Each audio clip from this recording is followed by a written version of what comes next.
Hi viewers, welcome to Bhaskar's area.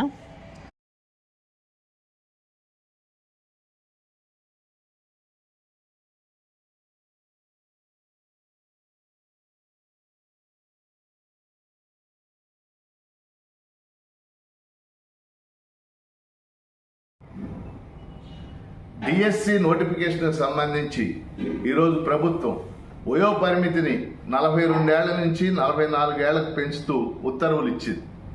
కానీ విచిత్రం ఏంటంటే 2018 డిఎస్సికే 44 ఏళ్ళు ఉంది. ఇప్పుడు కొత్తగా పెంచాల్సినటువంటి పరిస్థితి లేదు. వాస్తవంగా అభ్యర్థులు కోరుతున్నది, ఇటీవల నేను శాసన మండలిలో మాట్లాడింది ఏంటంటే వయో పరిమితిని కనీసం 47 ఏళ్లకు పెంచండి. గత 7 సంవత్సరాలుగా డిఎస్సి నోటిఫికేషన్ లేదు. అనేక మంది అభ్యర్థులు వయో పరిమితి వాళ్ళు ఏజ్ బార్ అయ్యారు. 47 ఏళ్లకు పెంచాలని నేను లోకేష్ గారిని కోరటం జరిగింది. తెలంగాణలో ఇప్పటికే 46 ఏళ్ళు చేశారు. అందుకని ఇప్పుడు రాష్ట్ర ప్రభుత్వాన్ని మేము రిక్వెస్ట్ చేసేది అభ్యర్థుల తరఫున, ముఖ్యంగా నిరుద్యోగ అభ్యర్థుల తరఫున వయో పరిమితిని 44 ఏళ్ళు కాదు 47 ఏళ్లకు పెంచండి. ఎందుకంటే దీనివల్ల ఖర్చు కూడా ఏమీ లేదు. ఆ అభ్యర్థులు కూడా రాసుకునే అవకాశం లభిస్తుంది. దీన్ని పరిశీలించాలని ప్రభుత్వాన్ని, ముఖ్యంగా విద్యామంత్రి లోకేష్ గారిని నేను కోరుతున్నాను.